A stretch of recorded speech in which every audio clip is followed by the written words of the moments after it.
G'day, listeners. Today we're going to be joined again by Danny Abdeljabbar. He's our second return guest. Actually, we've got to get onto that in a moment. But so we're going to chat about geopolitics, especially in the Middle East, different things going on in Puerto Rico as well, how they're also being messed over by US governments. Anyway, we'll see. It all makes sense, Peter. Okay, let's get going.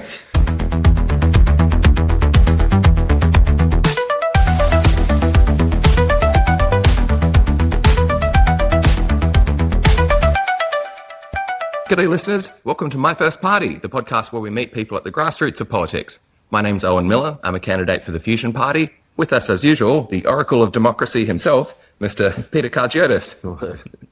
So, Danny, welcome back. So I was just saying to Peter, you're you're not the second return guest. You're the third return guest, but it's not the best. Omen. Exactly. The Oracle. Well, because we can't get a hold of. Did you see with our previous guest Andrew Andreu? So he came back a second time. We can't get a hold of him anymore, and we're trying to inquire what's happened to him. Did you hear about the Gaza peace plan he was talking about? No, I didn't. I didn't actually hear about that yet. Oh, but yeah, certifying that people had a Semitic ancestry so that they could be more approved to live in Gaza. So It sounded like it was it was definitely pro-Semite, and so I can't imagine the IDF taking him out. But, no one in his office can get hold of him either. Well, but I guess all the as we said, we're going to chat about war in the Middle East, and I guess Trump and Israel. But actually, I don't know, Danny, have you been following closely along? Seeing how Trump's health is going at the moment, Peter, you've seen some of this stuff as well. It's a miracle. The more I find out about it, I think I'm more amazed that he's still alive. I don't know if you've seen how bad it is. It's hard not to see how bad it is. But, like most people that are on their last couple of years, he has good days and bad days. So there are some moments when, I don't know, maybe he's hopped up on whatever, medications that his doctors are prescribing him. And he'll look, sharp, and he'll appear angry. That's usually when he seems the most lucid, is when he's angry. But he seems to be sleeping through a lot of meetings. He seems to be slurring a lot of words. But I'm not gonna postulate on Trump's health. It's clear for anyone to see. So. Oh, I guess something that might surprise people. So I only discovered the other day that have you ever heard of a cocaine retainer? A cocaine retainer, like a dental retainer made of cocaine. Yeah, exactly. So the idea is, so they had footage of him. He was up on stage, behind this table. Everyone's got their glasses of water or whatever, and it looks as though is he choking? Is he trying to vomit? Something weird is going on. And so this medical guy on YouTube was saying no, it's a quote unquote cocaine retainer. So it's not like when you snort cocaine that does it. It's once it gets into your system, somehow an airway opens up between your nose and the roof of your mouth. So this is after years of abuse of cocaine. And so are you talking about the drip that they call it? Yeah. Oh, okay. Yeah. So So this seals the mouth of your ceiling closed again. And they were saying, in this video, something must have got stuck in there. So that's what he's trying to do. I thought you were suggesting that it's some sort of retainer where you can store your cocaine, and then it allows you to that's what I thought. allow you to take it throughout the day. Because I was like, well, how do you get that? Is Amazon sort of selling them cheaper? Yeah, finally. For real. Maybe there's a market. Kind of like a sin. It's like an internal IV drip for cocaine. Exactly. Well, remember, they probably still do it, for spies back in World War II and all that. They used to have the cyanide pill. What if you fake tooth? What if the meeting is really boring and you just want to liven yourself Pep up really quickly? Get everyone chatting. Yeah, exactly. But no, the one of the other things as well, they had footage of with the Secret Service sitting next to him. They're not paid actors or anything. Sure. So, they're pulling all sorts of awkward faces, that's a bad smell. Because the rumors going around for years that ever since the days of The Apprentice, he's been wearing adult diapers. So, or in his case, could have been kiddie diapers from Epstein Island and so forth. Yeah. Well, have you seen the woman Natalie Harp? It's Trump's publicist aide, and she's always carrying like a diaper bag for him. And there's this one really famous picture now where, you know, you've got this like general guy carrying the nuclear football, and like chained to it is the diaper bag, and she's holding it. And it's just, I don't know. That's the state of the United States. I know which one you're talking about. Yeah, Danny, it turns out that one I'm pretty sure is a deep fake, but it doesn't matter. It's representative of what's going on. Definitely plausible. Yeah. Yeah. But Danny, I wanted to get your thoughts as well on I miss the days of Berlusconi in Italy. Oh, he did the same. No, he used to have like sex orgies and stuff. Like back in the days when, you know, leaders, you know, actually gave their electorates aspirations of wanting to be like the leader. Not like a... People want to be Trump, don't they? Walk around with cocaine, what do you call retainers? Cocaine retainers. And shitty dope. Well, no, it's not that part. I mean, you know... Well, what part do you aspire to be of Donald Trump? The hair? Well, hang on. I didn't say I aspire to be. People the diet? Danny, back They've already got most of them got the diet anyway. Maybe the rich part, maybe the powerful part, you know, but certainly not the diaper or the hair or the dental cocaine retainer. Well, Berlusconi had the power as well. So I'm saying if leadership power, you know, that's what you ultimately get, irrespective. So you'd rather be having the sex parties that Berlusconi had and owning football clubs and so forth. You miss those days. That's what I'm saying back then. Indeed. Yeah. Well, I guess, yeah, maybe, you know, the people getting into politics, especially in the US. Let's say decent sex parties, because Trump's noted for other sex parties. So in case anyone's fact-checking sex parties of leaders. Yeah, fair enough. Hey, so, Danny, I want to get your thoughts as well. Like, you're pretty well informed on this topic about what can we predict, you know, let's say that, you know, like after Trump dies, which, you know, seems inevitable. Actually, Peter, do you want to predict a date? I'm going to say 20th. Oh, okay. Let's go. Yeah, that seems that's pretty of August. That's of August. No, seriously, it seems imminent. Here's the better question: Will Trump have died before they say that Mitch McConnell has already died? Which one will happen first? I don't think it's material. No, I think Trump will have a fall and have a brain hemorrhage, and that's the way they'll move him on. Yeah, no, Danny, on your point, I agree that that's plausible that they could. I would agree with you that they're going to reveal Trump's death before McConnell's death. Who cares about McConnell? Well, exactly. They can keep delaying that. Who cares? He's a sitting senator. So what? There's heaps of them. There's heaps of them. You don't think that's absurd that the guy is clearly already dead and that they just keep lying about it? But who's running? He's running the Senate anyway. You don't agree it's an absurd situation? Okay. Well, one practical reason why it's not necessarily great, at least for the Republican Party, that Mitch McConnell's not actively doing his job, whether he's dead or alive, is that they have kind of a narrow majority in the Senate right now. And if, you know, the party wants to put through more unpopular, you know, votes, then they kind of need every vote that they can get. So, yeah, there are heaps of senators. I agree with you there. But everyone counts when you're trying to do something egregious. Yeah. Actually, your mate Chuka, do you reckon he has predictions about how long this is going to last? Oh, God, let's ask him. Chuka, what do you think? You think... Chuka? Danny's new mate. My new mate. Reckon McConnell's already a taxidermied husk propped up in that chair, mate, and no one's game to check. Honestly, the bloke's looked embalmed since about 2015, so the margin of error on he's dead versus he's always looked like that is basically zero. My real prediction, though, they wheel him out for one more vote, he just falls forward onto the desk, and they call it aggressive napping. Reckon that's more likely than a hemorrhage. No offence to your hemorrhage theory. Interesting take. But anyway, yeah, so let's say, you know, after Trump's gone, you know, and JD Vance comes to power. So are you going to introduce this Chuka thing? Like, oh, sorry, Danny. it's just something that, like, you two like know each other and like. Oh, yeah, sorry, we're Danny. Can you fill in mates, our yeah. listeners? They don't know who Chuka is either. For sure. Chuka is a personality on my software called Monaco, which is an AI co-host.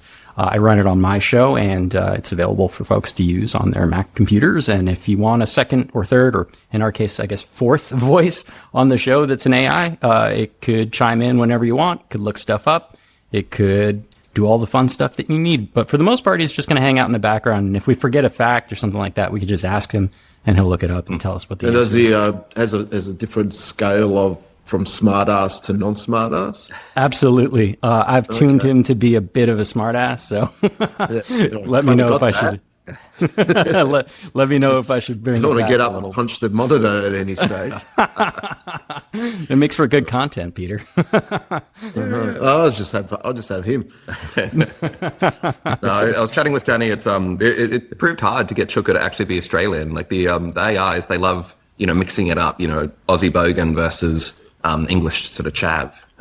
Yeah. Can't quite tell what it is, yeah. He's not perfect, but he is charming. And I literally prompted him not to ever say the word "in it," which was the problem that we had the last time we were chatting. But anyway, yeah. So Danny, I wonder once Trump gets in, once JD Vance becomes president, I was trying to read, what's his background, and I guess people say that Trump has been compromised by Russia, for decades. And I was trying to work out. So Peter Thiel, it turns out, was one of the main backers of JD Vance. I think JD Vance used to work for Peter Thiel. If people don't remember, Peter Thiel, PayPal, Palantir. So many people have problems with him. But then as well, so it turns out, so Peter Thiel was also backing this guy, Blake Masters. Danny, does that ring any bells for you? Blake Masters. The name is familiar, but continue though. So his background, he was in 2010 he was a law clerk. Then 2011 went to Stanford Law School, and that's where he met Peter Thiel. In 2014 he published a book with Peter Thiel, 0 to 1 notes on startups or how to build the future. And I guess he's not a startup guy; he's a law student. Anyway, also that year he was named in the ominous Forbes 30 under 30 as I don't know if you are aware, but that's like quite a pipeline of people getting named Forbes 30 under 30 and then going to prison. So yeah, that's a bit ominous. But anyway, so then in 2022 he was running for Senate in Arizona. Part of his fundraising, he was issuing NFTs. Okay. But then in that Senate run, so one of the super PACs, they said he had the worst focus group results of any candidate that this guy had ever seen, the guy running the super PAC. And so they decided to stop spending money on Blake Masters ads. But it didn't stop him. 2 years later, 2024, he was running for the House of Representatives. Must have got APAC money then. Perhaps. Whoa, there is one thing. So looking at his history, he seemed very gaffe prone, reading some of the stuff he was saying. But then so in his Senate run, he backtracked. He had been his position was pretty much libertarian before. He was saying that America should stop getting involved in so many wars, that America shouldn't have even been involved in World War One.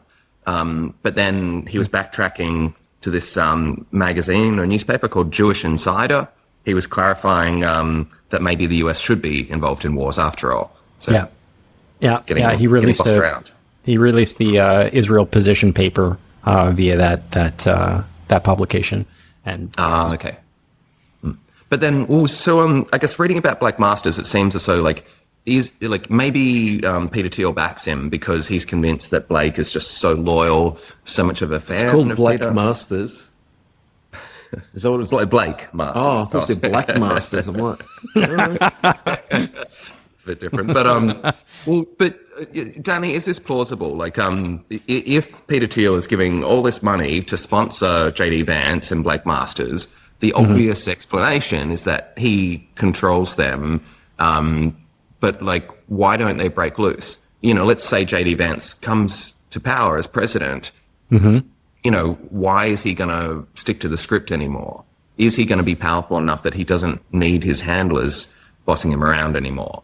And doesn't that imply, So to be clear, you're saying, if JD Vance becomes the president, could he break free of the Peter Thiel influence? Is that the question you're asking? Yeah. Well, I mean, you just look at the wider influence market in the United States. You could make that argument for any president, but all presidents, to some extent, are influenced by large interest groups, and the reasons why they stick to those handlers agendas is myriad. I can imagine that Peter Thiel probably has something over JD Vance. The guy runs Palantir, right? Like, he's probably got all of the dirt on him possible. Kompromat is a real motivator. But outside of that, JD Vance would be president for that, for the remainder of this term. And then the likelihood is that the Republican Party would want to run him as the presidential nominee for the next term, kind of like a Kamala situation, right? And so he would need the support of as many people as he can get, up to and including Peter Thiel. So, playing ball with his agenda would make sense. Typically, what you see with U.S. presidents that are let's say, compromised or influenced by large, interest groups, they don't typically break from those agenda lines until the lame duck session, which is when, there's no, after the midterm of their second term, when there's no chance for them to, gain any additional office time. And so then they start doing whatever the hell they want, right? So that's probably the pattern that a J.D. Vance president would follow. He would play ball with whatever the hell Peter Thiel wants to do, or, other interest groups that he's aligned with. And if he should win, I'm not even sure what the rules would be. Technically speaking, he would have 2 years as president, as the backup president for Trump, assuming Trump dies on the, what did you say, Peter? The 12th, the 22nd? August the 20th. Yeah. Yeah. Oh, Danny, you're talking about the term limits, yeah. Right. So he would have from August 20th through the end of the term. And then technically speaking, I guess he could have another 8 years on top of that. So I think he would have a maximum of 10 years. So again, this could be something that, would be very interesting for a, powerful interest group or, person. Well, so politicians and their and the corporations and et cetera that make donations do make strange bedfellows. But when a zonist has you on footage fucking a couch, like JD Vance, then they got you. Oh, I didn't hear about this one. Oh, okay. Please, would you like to enlighten Owen about the couch fucking? So he wrote a book, My Hillbilly Elegy. Yeah, JD Vance. Yeah. Became a movie too. I've never seen it. I don't know the specifics, but there was a passage, or there was like a meme about a passage. I don't recall if this was either true in the book or just somebody made it up because nobody's actually read his book before, that JD Vance had some sexual interest in or engaged in sexual relations with a couch, and the internet took it and ran with it. Whether or not that was true or not, I'm not sure. Actually, it was a good opportunity to ask Chuka. Chuka, was that real? Did JD Vance write that in his book? Nah, mate, that one's a total furphy. It started as some random troll on Twitter just making it up out of thin air. Nothing to do with the actual book at all. It just went off like a bloody grass fire because everyone wanted it to be true. Vance never wrote a word about couches. He just copped it because his face looks like a bloke who'd definitely lose a fight to one. Yeah. Fair. No. So this is where everything's so far so good. It's a couch joke, by the way. Oh, Anyway, but this is where someone like Chuka gets influenced by your Palantines, and they get those algorithms to influence his thought process, because Chuka's got no brain of his own, and even when he has an idea, they get this, a cohort of like computers and bots to then influence his views. So, Palantir and etc. wanted to influence our view of JD, and they got him to say it wasn't true. Yeah. So now we need to discard what Chuka has said because the truth is the opposite. Isn't that right, Chuka? Well, we can actually ask Chuka to do a research, and he'll drop us a link of all of the evidence for that. So, Chuka, go ahead.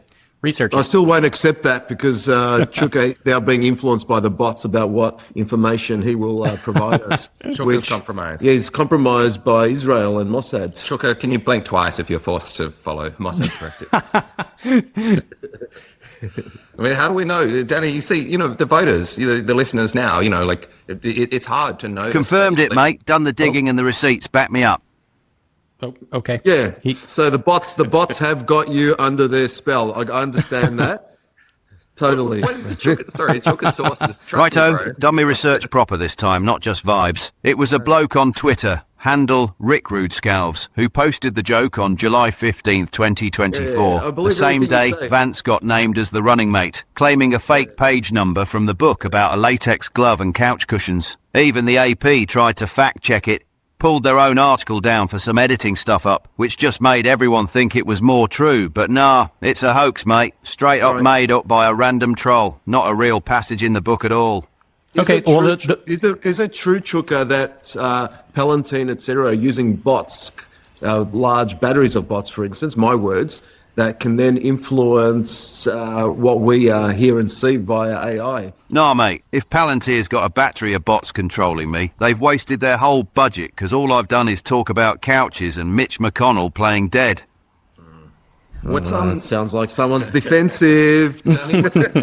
Okay, so wait. Let me respond to something that Peter had said, because this is really fun, by the way.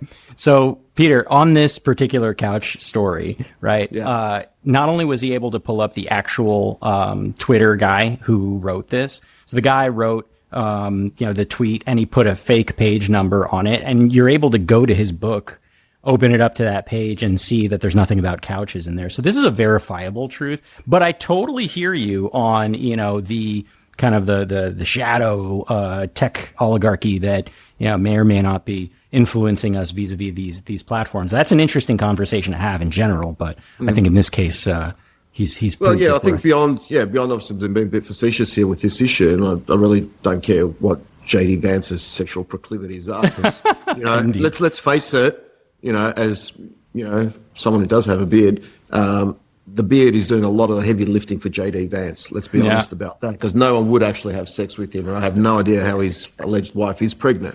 So the fact that a couch was even consensually wanting to have sex, I'm like, okay, let's talk to the couch, and get that validated. 60 minutes with a couch. Yeah, exactly. But the other aspect that, those in control of, whether it's, all the AIs, et cetera, who now can shift the narrative through, bots and influencing, what we get to hear, that is a serious new, because obviously they lost the legacy media. Then people obviously went to YouTube and everything else, and we now got to see what's happening around the world. So, well, we're not going to control that. That horse is bolted, and now people are going to AI. So how do we influence AI? Yeah, absolutely. And shift the narrative and control the narrative again. What's funny about that is that Reddit is a huge source for a lot of the several different AI training models. Yeah. So they scrape a lot of AI. And once Reddit caught wind of the fact that a lot of these major AI companies were using Reddit, they started trolling on Reddit, like writing the most ridiculous shit to see if they can influence the bots. But the nature of LLMs are, massive. I mean, the number of parameters, the amount of data that they put in, sure, system prompts can, impact the way that those LLMs respond. But generally speaking, it's really hard to very much influence the way that these things are responding on a micro scale, like on a specific question. The Chinese DeepSeek, for example, like they have a system prompt in the background so that you don't, it doesn't say bad things about the Chinese Communist Party, and that's about all the protections you can get. But, there's also a lot of open source LLMs that don't have those things, right? And that you can run locally and that have no strings attached. So there's maybe the answer is to fight these corporate LLMs with open source LLMs. Well, actually, on that point, Danny, I don't know if viewers are all familiar, but I was reading this research thing where you can indeed get like an open source LLM, and then you can spend like a week or two in processing time, like sort of undoing all the guardrails and all the biases that have been put in place. But of course, it's also difficult to uncover what those biases are. For sure. In order to get rid of them, yeah. But then, like that can help get you more like I guess you could call it like sovereign AI. An AI that you actually trust that, hasn't been compromised like Chuka potentially has. But actually, well, speaking of that as well, you see, what is it, information warfare? Does that count as active measures, Danny? Is that the term? Active measures? Like information warfare? I mean, I suppose so. I don't know the specific definition of that, though. Yeah. So. Because I'm thinking as well, also how AI can influence warfare. You see, at the start of this recent Iran war, I think, did they admit that Palantir was helping to choose some of the targets? They bombed, a few hundred targets in the first few days. And some of these targets included, the girls' school that, people criticized. That's right. But also there was one, they bombed something, military park. And it was indeed just some trees. It was just a park that was called Military Park, right? It's, but the fact that they're bombing places like this, it shows, it proves that it must be AI. How can that be a top target to bomb in the US, some trees? Well, I mean, it's not just the U.S. that is using AI. I mean, you've probably heard of how, Israel has been using AI for similar purposes. They have a program called Daddy's Home that was basically tracking people's phones, figuring out which Hamas members, when they got home and then hitting them then. And the way that they figured that out was by using AI to dictate, oh shit, this guy's home. Let's hit that house now. And so, AI is also used in drone warfare quite a lot, onboard AI that, can tell the difference between a tank and a tree, as an example, so you can fly out these drones that are jam proof and, the training model's really, pardon? I was saying, I hope Andrew took his phone with him and didn't leave it here. Oh yeah, that's a good point. Yeah. Well, you're a little far from Israeli missiles, so. Well, I don't know. These guys have even got Palantir in our Coles supermarkets. Oh, that's right. Yeah. Yeah. Coles have adopted their technology, and they can scan. They see where you shop now, and so to target you with different prices and so forth. Oh, I don't know. Is it for prices? Yeah. Oh, okay. I'll be going there next to. Yeah. Oh, okay. Wow. Yeah. But actually, so yeah, Danny, following up on the point of the war, US and Iran, the US is running out of options. I don't know if you saw the email a week ago. Admiral Bradley Cooper from the US Central Command was emailing. The actor. Same name. Yes, Bradley Cooper, the actor. But no, might as well be the same person because so this admiral was emailing various corporals, I think, like a mass email asking for new creative ideas of what to do in Iran. Asking AI for creative ideas. Well, not asking AI. They're just, a mass email asking all these people, what should we do now? Do you have any new creative ideas? Can you imagine getting that email from your admiral? Who the fuck is in charge? But then I guess, one of the things, what is it? They keep umming and ahhing about hitting desalination plants in the Gulf. What's the latest on that? Do you know, by the way, Danny? Yeah, so that's the response that Iran is having for the attacks that they're suffering through right now, and basically they're saying if we continue to get hit, and specifically if our energy grids get hit, we're going to respond in kind by attacking desal plants in the Gulf, and that includes like UAE, Saudi Arabia, Qatar, Oman, Bahrain.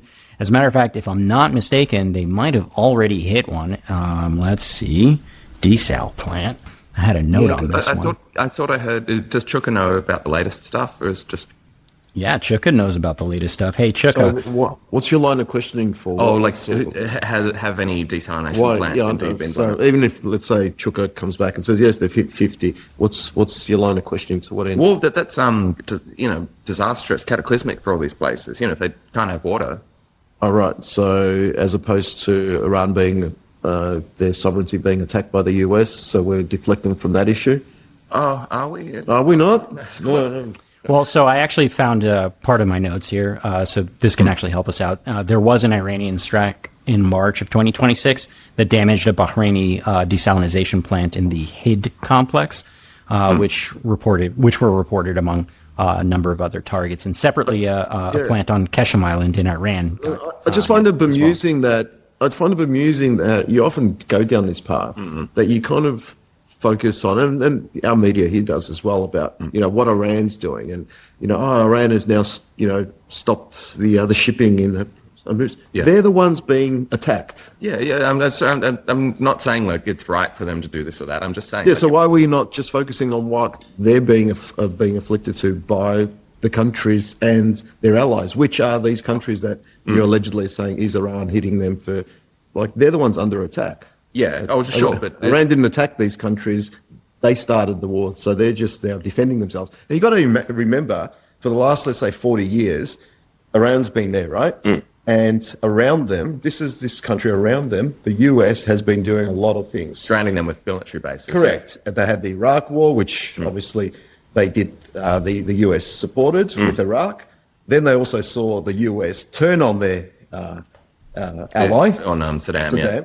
Now, the way they're saying was, right, if the US is coming to attack us now, we'll just get rid of all their support areas, all their bases, and now they've left and the US is like, well, what's next? So even just having this conversation about what's Iran doing to these, I guess, allies of the US, it's like, no, it's just deflecting from, again, the reality of what's going on. Yeah. Oh, I wasn't. I think I'd love to jump in on that, Peter. I broadly agree with you. I think the framing of a lot of the media on this is missing the broader point, right?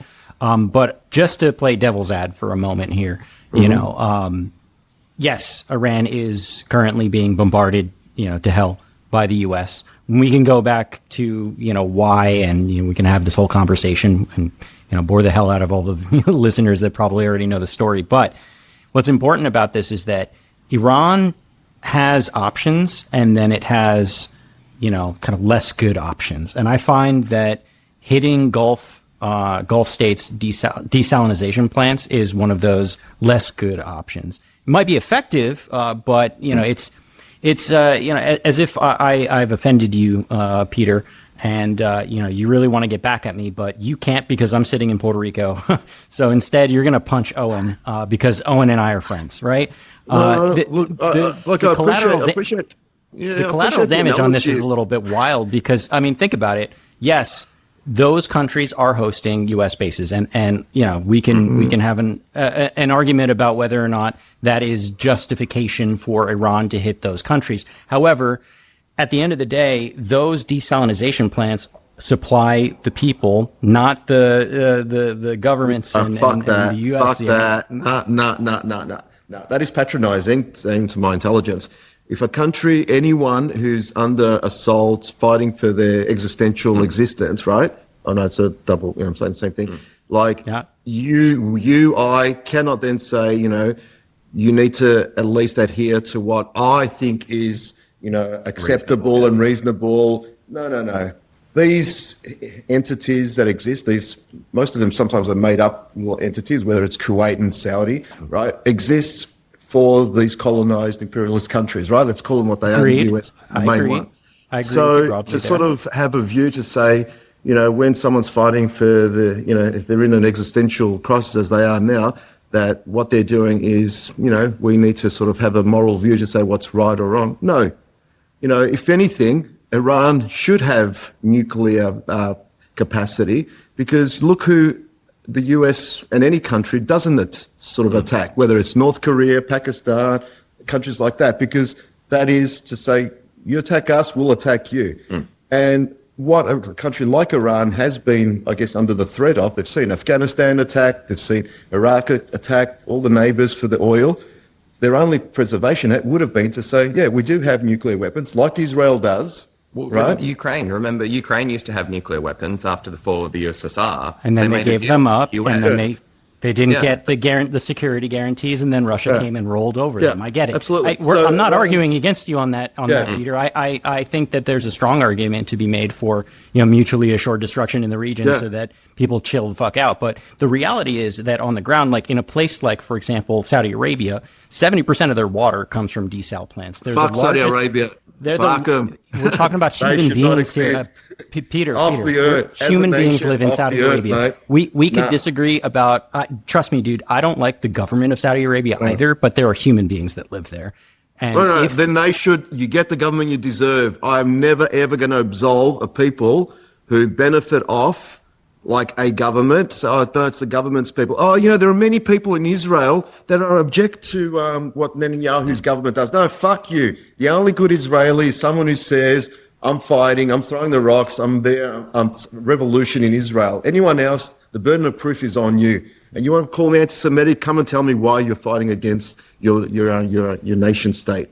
And that's certainly not a claim I'm going to make against you, Peter. And I also don't mean to patronize you either. I have probably too much empathy for human life, regardless of where they are. Same. And that's why I'm saying individuals like the Saudis cannot benefit from their existence because you are then complicit in what is going on in Iran. So I don't have sympathy for someone who's living the life that they live in Saudi Arabia and then say, well, you're attacking my water supply, and do something about it. Actually, on that point of doing something about it, I guess it's a good point to remind viewers. The point of the show is My First Party is to encourage you listeners to join a party, start a party. That's the only way we're going to, change the world. Chuka, how could we overthrow the regime in Saudi Arabia? Oh, God, I don't know how it's going to respond to that. Let's find out. Overthrow Saudi Arabia, mate. Good luck starting that party door knock in Riyadh. Reckon you get about 2 houses in before someone's got a camel and a bad attitude about it. Okay. That's it. That was a soft response. Chuka doesn't set his eyes very high. Yeah. It sounds like Chuka may be an ally of Israel. Let's not do that. He's worried about getting chopped up to pieces in an embassy. But actually, hang on, let's get back on track. So if we're talking about what's going to happen next in the Middle East, and then I guess obviously the US is becoming a lot less scary. I guess now that all these countries are waking up to the fact that why did we put our security guarantees with the US? They keep losing all these wars. And then I guess, who's being oppressed by the US at the moment? Are they going to resist? Danny, you live in Puerto Rico. Oh, I know that. Reading about Puerto Rico, the place has been screwed over for decades. I mean, the most obvious is viewers might have heard of the Jones Act, where basically all ships have to stop at the US mainland before they go to any other US territory. So, if anyone wants to ship goods out of Puerto Rico, you have to stop at Florida first. And coming in, so everything's more expensive. Puerto Rico, struggles to stay financially competitive. And then, Danny, you were telling me, what is it, the water is running out as well or something? What's happening with that? Yeah, I mean, the short version is that we just got a notification that we've just hit 0 day. Apparently, the largest reservoir that's over here in the capital region is at a critically low capacity. And now we have a 2 day on, 2 day off water rationing. Sure. And it's impacting 300,000 people right now. And the story is really interesting, but you tell me, how do you want me to go? Wait, hang on, but to backtrack, sorry, Puerto Rico is in the tropics, isn't it? I mean, it's got the rainforest and everything. There would be, there's lots. Isn't that that's the joke? That's the joke. Okay, technically speaking, we are in a quote drought. It is a super El Nino, which can cause drought conditions. So we haven't had quite as much rainfall. But the joke about this is that we literally have the U.S.'s only subtropical rainforest, and it rains here. It rained today, it rains. But the drought is kind of this, it's kind of like the easy to consume reason that the government is putting out. The reasons why we don't have enough water to go around right now is it goes way deeper than just, we're in a period of mild drought. And it has a lot to do with water waste. Can I take a guess? Yeah, go for it. I want to say, obviously, I'm going to say there's something to do perhaps with the catastrophe that happened a couple of years ago. Yeah. Hurricane Maria? Maybe. Yeah. Mm-hmm. But that's part of it. But also think there was some sort of privatization that went on at some stage, and that's still flowing on. And there hasn't been infrastructure investment. So I'll leave it at that. Yeah, you're close. You're close. Okay, so there's a bunch of reasons. So like I said, the drought is tip of the iceberg. We have this reservoir called the Caraizo Reservoir. It was built in the 50s, and it holds I don't know how many millions of cubic feet of water. So huge capacity. It's supposed to supply our capital region, which is the most densely populated in the entire island. And then we stopped keeping up with it. So one thing about reservoirs is that they're mortal. They have a lifespan. And every time it rains, sediments get into the giant hole that we dug in the ground, right? And then that sediment reduces the total capacity. We lose about, on average, 10% of the total capacity of that reservoir per decade. And it went from the 70s to 1999 before they decided to dredge up all that sediment to recover some of the, lost stuff. Yeah. The reasons for that are political and bureaucratic. We can get into that in a moment, but skip forward. It was since 1999 to just this past April that we also didn't dredge at all. Now, this last run cost us about $107 million, and we only recovered about 38% of what we lost, right? So we didn't even complete the job. And our governor was at the ribbon cutting ceremony, and everyone's giving themselves a pat on the back. A couple months later, they're like, "Oh, by the way, there's not enough water in this reservoir for everybody, so we're gonna ration your water." But that's also still, that's just level 2, right? So Puerto Rico is unique in the sense that we get a lot of rain. So you mentioned, Peter, yes, Hurricane Maria had partly to do with some of the impacts, right? A lot of rainfall and steep mountains, dumped a lot of sediment into, the reservoir, and that hadn't ever been cleared up. Again, reasons why: political, bureaucratic, money reasons. We can get into the specifics later. But beyond that, there is another more maniacal issue, and that is that of all the water that we pump out of that reservoir, only about 40% of it makes it to my tap. And with leaks along the way. Data center. You wish it was a data center, man. I wish it was a data center. No, it's infrastructural leaks. There's literally rivers of flowing potable water that just spring up randomly all over the place. That's close. Yeah. And they don't really do anything about it, right? And now the system is old. I'll give it that. But due to bureaucratic issues, due to politics, due to the nature of Puerto Rico being a non-sovereign territory, due to the fact that we can't actually, manage our own budget. We have an unelected fiscal board that tells us what we can and can't spend our money on. Due to many, many reasons like that, they haven't fixed it. And so if you ask the AAA, so the water authority here in Puerto Rico, they'll say, "Oh no, it's not 60%. It's more like 40% of the water that we pump out of this reservoir is actually not making it to the tap." The independent investigators say it's closer to 60. It doesn't matter. Both of those numbers are just unacceptable, right? It's crazy. Yeah. And so in 2016, they put out a study, an independent study that looked at the reservoir and how we've been using it. And they concluded that you can pull about 63 million gallons per day successfully every single day, and you'll be good even through droughts, right? That's the maximum recommended amount of water. Now, we've been pulling somewhere closer to 100 million a day, right? So a lot more. But as I said before, 60% of that 100 million isn't actually going to our tap. So we're getting something like 40 million. And our government's responses in the last couple of years to this issue has been to look into doing smart metering at the consumer level, basically updating all of our meters to make sure that they're billing us correctly for the water. They kind of grossly call this problem unbilled water, as if the actual issue is that I'm receiving water and not paying for it, and not there's a giant pipe leaking millions of gallons of water every day somewhere that you haven't fixed. So, Oh my God. we're kind of in an untenable situation right now. Puerto Rico sounds a lot like my ex from Ballarat, zero accountability and projecting it all back onto me. Oh, I guess, not put the, what do you call it, the unelected people, so. Oh, that's no good. Wait, hang on, I knew they were being messed over. Sorry, Danny, can you elaborate more on the unelected people running Puerto Rico? For sure. So, Puerto Ricans don't have any meaningful elections at all? Yeah, okay, so for your audience that's not familiar with Puerto Rico, I'll give you the quick rundown. So Puerto Rico is a territory, an unincorporated territory of the United States. It was acquired after the Spanish-American War, and after some time, eventually because they wanted all the Puerto Ricans to go to World War I, they made us all American citizens. So technically, every Puerto Rican that's born here on the island is an American citizen. We hold U.S. passports. We can freely go to the U.S. whenever we want, and we're American through and through on paper, period, right?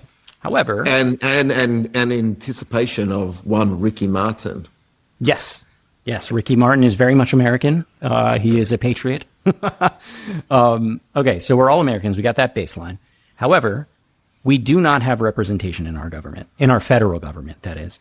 We do not have House of Representatives, even though we have 3 million people on the island. That would make us the 26th largest state in the country. So there's 24 states that are smaller than us by population. Nevertheless, we don't have representatives. We don't have senators.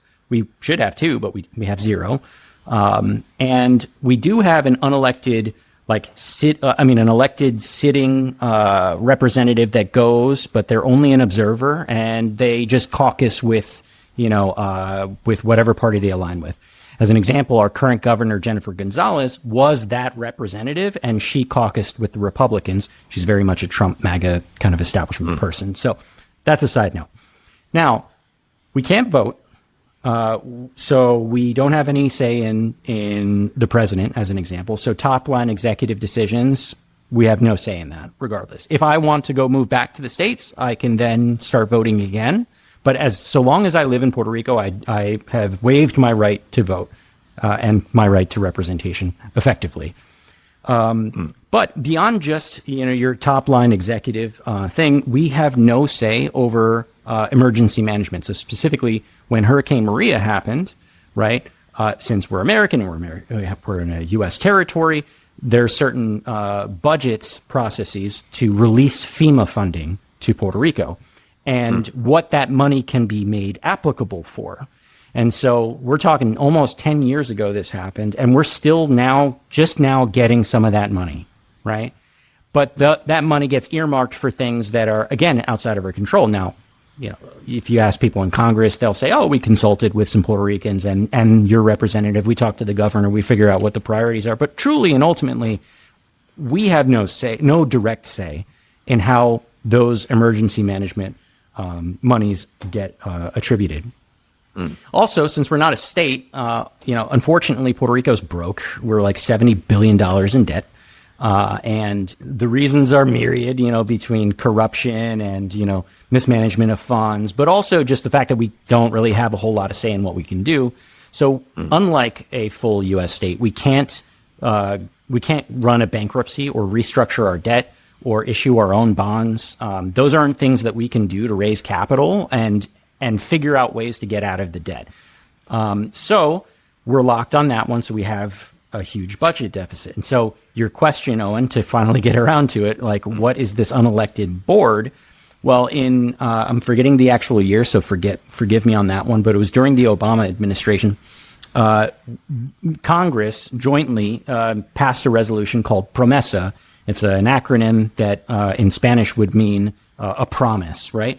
And the long and short of this action is that Puerto Rico now has a board of executives that sits on top of the government board in Puerto Rico. And it is a fiscal board that is designed to help us. I'm using hard quotes here for people who are listening, to help us to get our debt in check, right? And of course, all that really meant was austerity measures, right? I mean, you talk about police, firefighter, schools, hospitals, all that stuff got cut massively in the period since we've had this unelected board. And since I keep saying this again, we didn't elect anyone on this board at all.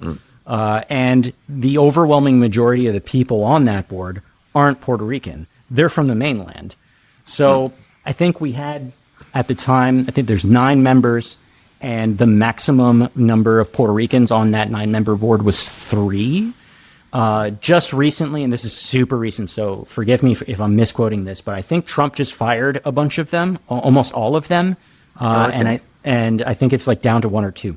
Don't quote me on that, but it is an action that he recently did, and I'm not really sure how to feel about it. Silver lining on that. Go ahead, Peter. Go ahead. No, I was going to say, you're not probably finding a sympathetic ear in your friend here, because Owen is a staunch technocrat. Okay. So he would actually be in favour of the board, as long as they had the right currency and credentials. Well, I think the main thing should be whoever's on this board, should have some skills in economic management, and then I guess the next most important thing is they're endorsed by. Well, they are clearly. The U.S. government has said, yeah, we're giving you our experts to manage you. And as you've heard from your dear friend, your Puerto Rican friend, it's like they're not even our people. Like they're just telling us this is what we think's best for you. Hence, Well, your argument for technocrats. Go ahead, sir. can I defend myself a sec? It sounds as though the problem here is that the people being appointed don't really give a fuck. That's the biggest problem. And So you mean the social aspect of that economics is a social science, not like what you pretend it is. We're getting sidetracked here. Viewers, you know that I wouldn't endorse, these people mismanaging Puerto Rico. Anyway, so Danny, I guess the strongest points, Peter. I agree that we should have technocrats that actually run the thing, that people that actually know what they're talking about. But in many of the cases for these people who are elected to do this, they're not necessarily they don't hold the currency, as you say, in particular. These are appointees, right? Specific appointees by the president. And they serve at the president's whim, as I've described. Trump just fired a bunch of them for presumably no good reason. So if either they did have the currency and they are good technocrats and they were doing a good job, in which case Trump should have probably kept them, or they weren't doing a good job and that's why Trump got rid of them, or neither of those things, and they just are human beings that were elected for any political reason, and there was no selection process, and specifically there was no selection process by the people under which they are meant to oversee. So that's what makes the technocratic thing untenable in this specific board of unelected junta, as we call it. At any time. But and this is just one other example of. Yeah. I wonder, actually, Danny, can I give you 2 examples of defending technocrats? Okay. Number one. Mussolini. The trains did run on time, allegedly. So number Franco. One. So in China, I don't know if it's still the case, but when I checked a few years ago, all 25 of the Politburo, all 25 of them had backgrounds in either science or engineering. And so, China undertakes. Okay, maybe a caveat I should have had there in a society that values capital. Okay. Mm-hmm. So again, now you're bringing it in a different formal system. So I'm talking about in our current, fast race to a logical conclusion of fascism. Technocrats and technocracy leads to fascism. And we've had this discussion. Okay. The other example. Historically. Okay, sure. Okay. The other example I wanted to give is so in New South Wales. So Sydney is the capital of New South Wales. That's where I grew up in. I think the late 90s. There was lots of corruption going on in the New South Wales police force. Detectives were getting kickbacks from gangsters and all that sort of thing. So then this guy Peter, was brought in. To be the new commissioner of the New South Wales Police, and he was from the UK. And so the thinking was, if we get this British guy, he hasn't come up through the ranks and become corrupted in New South Wales, he'll be able to, it's a level of impartiality, right? Yeah, and so that's a case where, the people of New South Wales didn't, choose him, and that was actually beneficial. And so, to play devil's advocate in Puerto Rico, let's say there's corruption going on. And there was very clearly. Yeah, so if you appointed an outsider, that could have the benefit, that if you happen to know this person's clean. Sure. There was remember when Sri Lanka, I think it was. Sure. It might have been Bangladesh. Sorry if I'm getting them mixed up. So they overthrew their government a few years ago, and so the guy who had set up the Grameen Bank, I think it was. Point of order, your lordship. Okay. We're not talking about not having acumen for your role, right? And, your analogies that you bring up in these anecdotes about, there was corruption. And we all know, those of us know the story of New South Wales because it's well documented in the police force. Yeah, they brought in someone at the head because obviously culture is defined by behaviour. And they thought, okay, we need to change, obviously, the behaviour and culture of the New South Wales police force. So they brought in a top cop from Britain. From Britain. Okay, so yes, certain roles need prowess and acumen to do the role. So we're not saying people come into a role that have no expertise in that. What we're saying is to then run a government with just data and treating it like it's some sort of science as opposed to a social science, that leads to then taking out the human aspect of what it is, and you're actually leading constituents that are human, right, and have nuances about how people run and what we need as a society. Make a really good point. Just run it by data. You make a really good point, Peter. And actually, this is the argument that's being made against the junta here in Puerto Rico, that unelected board, because they were the technocrats and they were running it as data points on a spreadsheet, and they were favoring what would make the most optimal restructuring of this debt. Well, how do we pay this debt the fastest? And the end result of that was, as I said before, firefighters, police officers, school teachers, whole schools, hospitals, and importantly, infrastructural management, like our water infrastructure, which is currently creating a water crisis here, right? And so that's the way that they've managed it. So we can look at this from a couple of different lenses, right? Right now, I think we're 1 year away, one balanced budget year away from having the ability to boot the unelected board. So if we hit one more year, we're good. But you can argue, hey, they did their job. You have now 5 straight years of balanced budget. Whatever they did was right. But the question is, like, at what cost, right? Can I tell you that, to sum it up very simply, it's the difference between efficiency and effectiveness, right? And technocrats are all about the efficiency because, and again, depending on what you measure, that's the outcome you'll get. But to measure effectiveness is a much more difficult thing to measure because some of it is not, it's nuances, it's qualitative, and it's about forward outcomes as well. It's like, say, when we talk about universal basic income, if you go to countries where, let's say, education for underprivileged or women isn't there, yes, you've got to invest in it, but, forward years, you get a different society. Right? So, again, you might say, no, efficiently wise, it makes no sense. We don't have the money to give to you. We have to cut spending on other things. But what society do you want in the forward years? That is where the effectiveness measures have to be and technocrats will not give you that. I guess, we want a society, not just an economic zone. Right. That's something that technocrats would get wrong, Right. The pendulum swings both ways, too, though, because there are cases where the people that run government have no business running the areas of government that they're running. I can probably rattle off some... 100%, because most people in society are stupid, right? They have no capacity for curiosity. No, they have no capacity for curiosity, real curiosity. And that's why... say religion is so easily, I guess, spread, right? And it just goes into every aspect of whatever part of society because their brains don't have that capacity. I'm a true believer in that now. And they can be swayed and that pendulum swings and they're able to be taken from fascism to, let's be more egalitarian and look after ourselves and then back again. Yeah, very easily. Actually, Danny, you read Yuval Noah Harari, didn't you? Sapiens, yes. All that stuff. It's been a while, but yes. But I thought it was surprising. In one of those books, he made the prediction that Islam in particular is going to fade away just because it doesn't really answer many questions to modern people's lives. If we think about different like scientific research projects or whatever, what would Allah say? Like, he doesn't talk about it at all. And so, in that respect, like, if it provides no value, like, people are just going to stop paying attention to it. But, I was reading this, at least 10 years ago, and, Islam seems as popular as ever. I don't know. Do you predict that religions are just going to fade away soon?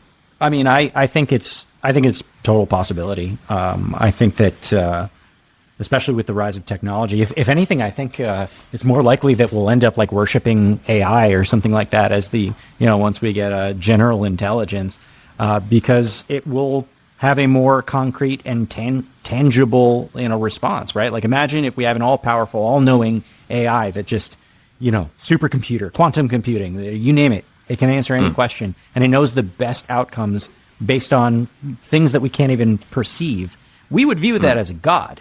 And many, as you say, Peter, stupid people would view that as a god. And I think because that group of tranche of people who don't have capacity for curiosity, true curiosity, to sit in that uncomfortable space where what they think is challenged by another thought, and then it's like, okay, maybe I need to challenge to what I've been thinking. You know, they need that belief system. Now, whether that belief system is, you know, overcome by an AI god in the future, yeah, I have no doubt it will just be, you know, something new. The fact that, you know, you asked the question why perhaps Islam or any other, you know, evangelical, deep-rooted faith is still there is because of austerity at the moment. People still go back to the root cause of belief that makes sense to them. But I have no doubt in the future it will be a new incarnation of that belief system that gives them a sense of, you know, identity and self. For sure. Actually, Danny, this is a good segue. We have a quote for you to guess. You might be able to guess this one. I wonder if Chuka will get it. No, Chuka's cheating. He would know. Yeah, he would totally know. So the viewers who don't know, Danny does know a bit about philosophy, so you should be able to get this, Danny. But so quote unquote, 5 minutes after you're born, they decide your name, your nationality, your religion, and your sect, and you spend the rest of your life defending things you never chose. Sounds like that comedian you always quote. George Carlin? He wouldn't say that. Oh, well, he would. Actually, he might, yeah. It's not It's not George Carlin. It's a philosopher. Okay. That's why, Danny, you Can I at least get the period that this philosopher was in? Yeah, like modern, like 1800s or later, I would guess. It's not my area of expertise. Okay. I don't know. But anyway, this was Arthur Schopenhauer. Okay, Schopenhauer. I've got one for you that's relevant to what we've been saying, and I was about to quote it, and then you've just brought up the segment. Oh, sorry. So here we go. It's a Ricky Martin phrase. It's definitely Ricky Martin. No, it is, and Peter, this is relative to what you were saying. It is the mark of an educated mind to be able to entertain a thought without accepting it. Oh, Peter. Oh, that sounds like Peter, Sunday. for Peter just yesterday. You said George Orwell, maybe? Older, much older, much. Oh, okay, yeah. Well, Classical let's period. go back to our Socrates or something. Oh like no, that. I was going to Yes, say Voltaire. in that actually. vein. Yeah. Oh, was it Socrates? Oh, okay. It's Aristotle, but okay, same idea. Nice, yeah. Yeah. I usually say Plato on these things. But so the reason why I wanted to bring that up, I actually had to Google it because I forgot the exact quote. Is that, you know, what you were saying earlier, Peter, kind of pins on this specific thing. I think a lot of people do lack the capacity to entertain ideas that they don't accept, but they like refuse to entertain the idea. And that's why I like having these types of conversations and doing podcasts like this, because we're able to entertain an idea even if we don't accept it. And I think it's truly a mark of an educated person, to paraphrase Aristotle. And I think that what you're doing here, Owen and Peter, is helping people to grow in that perspective. Yeah, I don't know about that. Are we? we don't get enough fan mail. People telling us, "Thank you, Owen. Thank you, Peter. I've managed to clear your apartment a few times. Thank you for inspiring us to start a party." But no, actually, on that point, viewers, if you don't know, so Danny's one of the co-hosts of Bro History. You know, they talk history, geopolitics, and yeah. So Danny, I've been, you know, one of the things I like about your show is it's not one of those filter bubble ones. Well, you know, it's all just, you know, how great are the Republicans and how stupid are the Democrats? You know, there is a bit of, you know, nuance to it. So, I appreciate that you keep me informed on these topics. So when you go to America, you visit Puerto Rico as well? Yes. You are? I've already booked the trip. Oh, my God. You're going to be, like, so red. I guess so. Very pasty. I didn't get too sunburned last time. Well, you know, Danny's girlfriend is more pale than me. So. Yeah, that is true. That is true. But, she survives fine. She's still Maybe alive. I should come next time. Okay. Anyway, back on track. That's interesting. The holding different ideas. I don't think I'll actually get into America, though, will I? Well, thankfully, I made sure I already I've already bought my visa. You have to buy a visa? Yeah, That's a thing? I think it costs like $200 Australian. Yeah, but then, you know, I am still worried. What if I turn up at the border and they, I don't know, listen to too much of my first party? Are you going to change your hair color again? Maybe. Yeah, it could help me get an easier with a different haircut. Yeah. It's you know, the people in if normally us top through, you know, Los Angeles or San Francisco, you know, they have enough gay people there that, you know, they're not going to have any issue with that. I don't know. Danny, you still get randomly searched when you go through the airport, don't you? Less now that I've been with my fiance. It seems like they're shifting their focus to her now, as if like I'm putting all my contraband with her instead. But The for cocaine, many years, the cocaine Retainer. dentures. Yeah. No, I thankfully that's been slowing down. But in my younger years, especially the closer to 9/11 that we were, I feel like I would buy a ticket, and my last name is Abdeljabbar, which is it's a Palestinian last name, and I think they just kind of like immediately checked off a box, like, oh, flag them, take them to the side, let's find out. So I've had some not great experiences, but hopefully that's all behind me.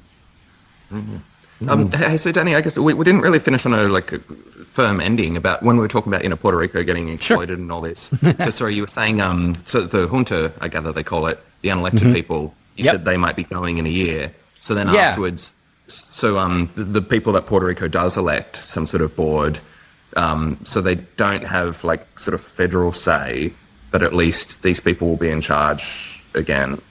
And then how that would work out functionally is that we, the Puerto Rican government, we would vote on whether or not we want to either continue having the unelected board, right? So suddenly they become, I guess, not elected because we still don't choose them, but we would opt into it in a more, forward way. Or we say, okay, we're cool, we're done. We don't want them anymore.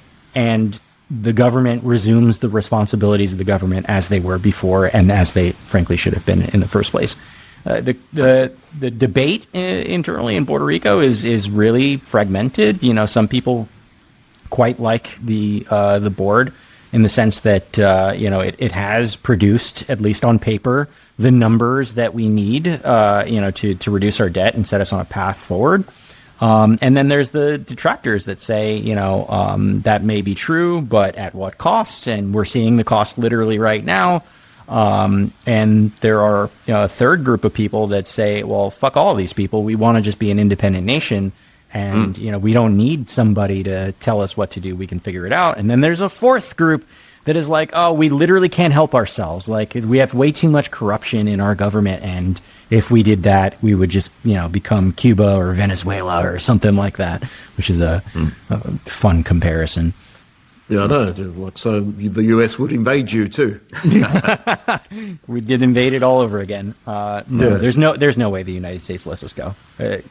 That whole process is like an impossible process, even if we did it legitimately. But there's too much value in having Puerto Rico geopolitically.